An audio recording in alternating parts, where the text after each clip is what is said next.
जय श्री राम। सत हनुमान। श्री राम वन गमन के लिए तैयार हैं।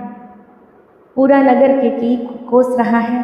नगर की बड़ी बूढ़ी स्त्रियां कैकेयी को समझाने का प्रयास कर रही हैं कि किसी तरह वो अपना वचन वापस ले ले और श्री राम को वन जाने से रोक ले। इस प्रसंग का वर्णन करते हुए बताया गया है कि नगर के सभी लोग कैकेयी को कोसते हुए संपूर्ण स्त्री जाति पर बड़ी गंभीर टिप्पणियां कर रहे हैं और कथा का ये भाग पढ़ते हुए स्वाभाविक है कि स्त्री होने के नाते मुझे थोड़ी असुविधा हो रही है। आपको भी होती होगी। मन में ये सवाल आता होगा कि कैकेयी के बारे में लिखते समय जब संपूर्ण स्त्री जाति पर टिप्पणी की गई तो क्या कौशल्या, सुमित्रा, सीता और उर्मिला के त्याग को अनदेखा कर दिया गया? तो मेरी छोटी सी बुद्धि ने जो मुझे उत्तर दिया वो ये है कि तोड़ने की आवाज़ हमेशा जोड़ने से ज़्यादा होती है। जोड़ते समय भले ही कोई आवाज़ न हो, लेकिन जब हम किसी चीज़ को तोड़ते हैं तो उसकी प्रतिध्वनि, उसकी गूंज बहुत दूर तक, बहुत देर तक सुनाई देती रहती है। कैकेयी और मंथरा इस समय तोड़ने की भूमिका में हैं, चोट देने की भूमिका में हैं, इसलिए वो पीड़ा यहाँ व्यक्त की गई है। इसलिए उन लोगों से मेरी हाथ जोड़कर प्रार्थना है जो अपने घर की किसी भी मतभेद के समय में घर की स्त्रियों को श्री रामचरितमानस की चौपाइयाँ सुनाकर ताना देते हैं। ये भगवान राम, माता सीता और तुलसीदास जी का अपमान है।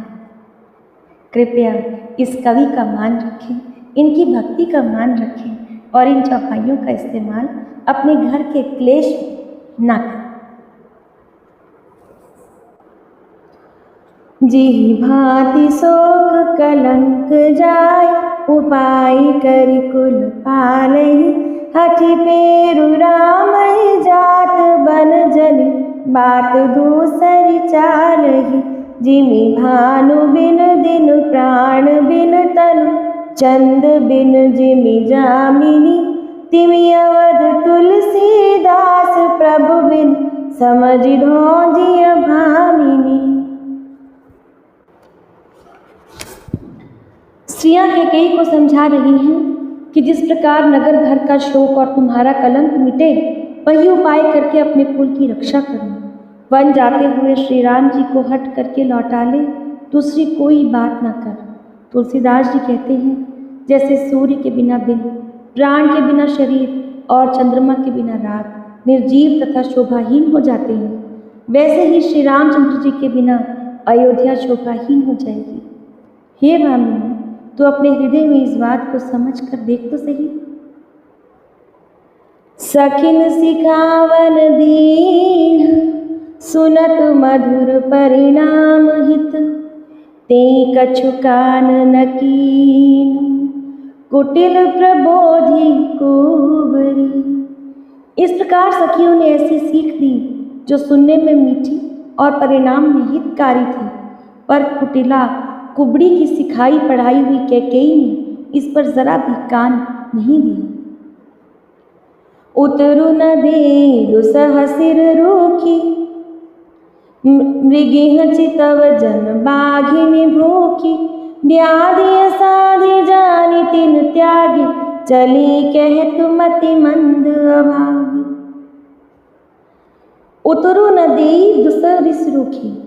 कैकेयी कोई उत्तर नहीं देती, वो दुसह क्रोध के मारे रूखी हो रही है। ऐसे देखती है मानो भूखी बाघिन हिरनियों को देख रही हो।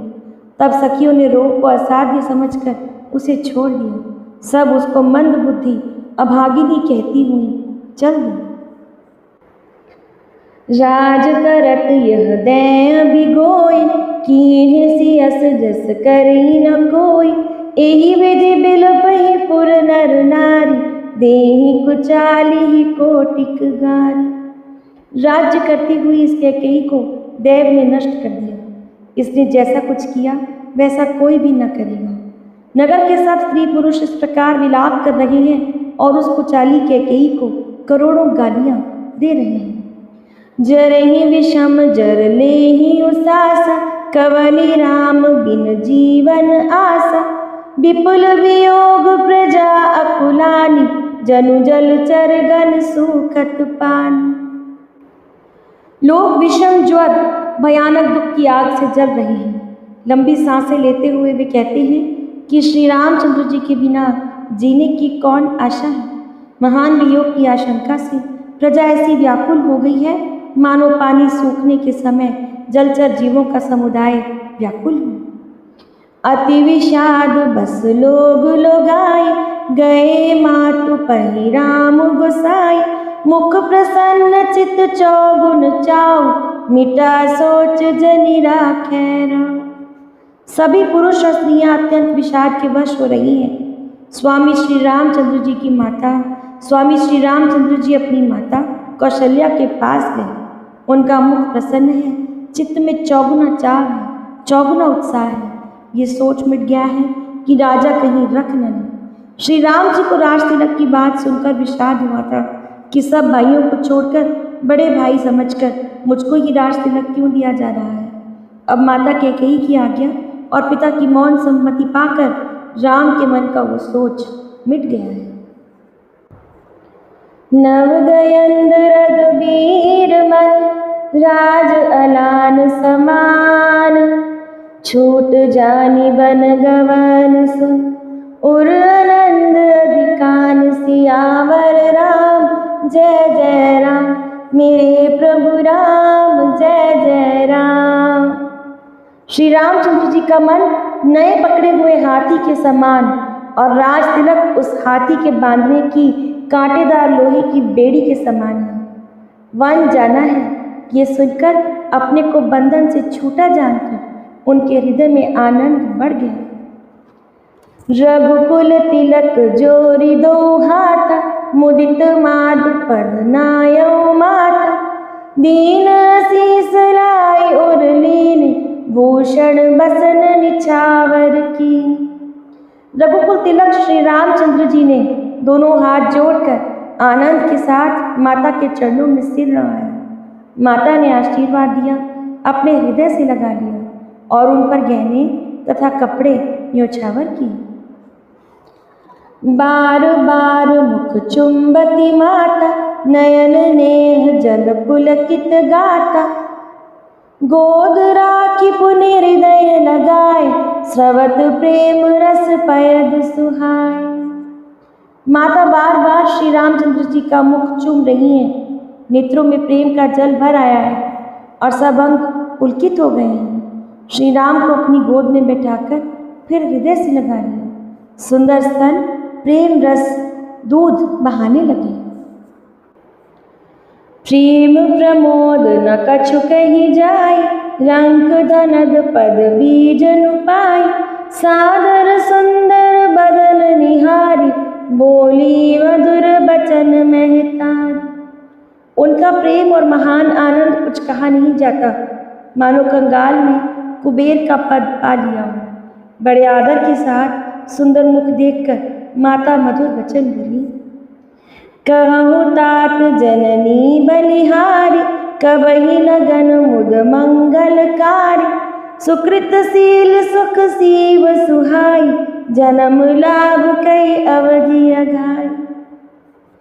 हे तात, माता बलिहारी जाती हैं, कहो वो आनंद मंगलकारी लग्न कब है जो मेरे पुण्य शील और सुख की सुंदर सीमा है, जन्म लेने के लाभ की पूर्णतन अवधि है। जी चाहत नर नारी सब, अति आरत एहि भांति। जिमि चातक चातके तृषित, वृष्टि शरद ऋतु स्वाति। सियावर राम जय जय राम, मेरे प्रभु राम जय जय राम। तथा जिस लग्न को सभी स्त्री पुरुष अत्यंत व्याकुलता से इस प्रकार चाहते हैं, जिस प्रकार प्यास से चातक और चातकी शरद ऋतु के स्वाति नक्षत्र की वर्षा को चाहते हैं। माता कैकेयी अभी इस बात से अनभिज्ञ हैं, माता कौशल्या इस बात से अभी अनभिज्ञ हैं कि जिस सौभाग्य की वे प्रतीक्षा कर रही हैं, वे कैकेयी के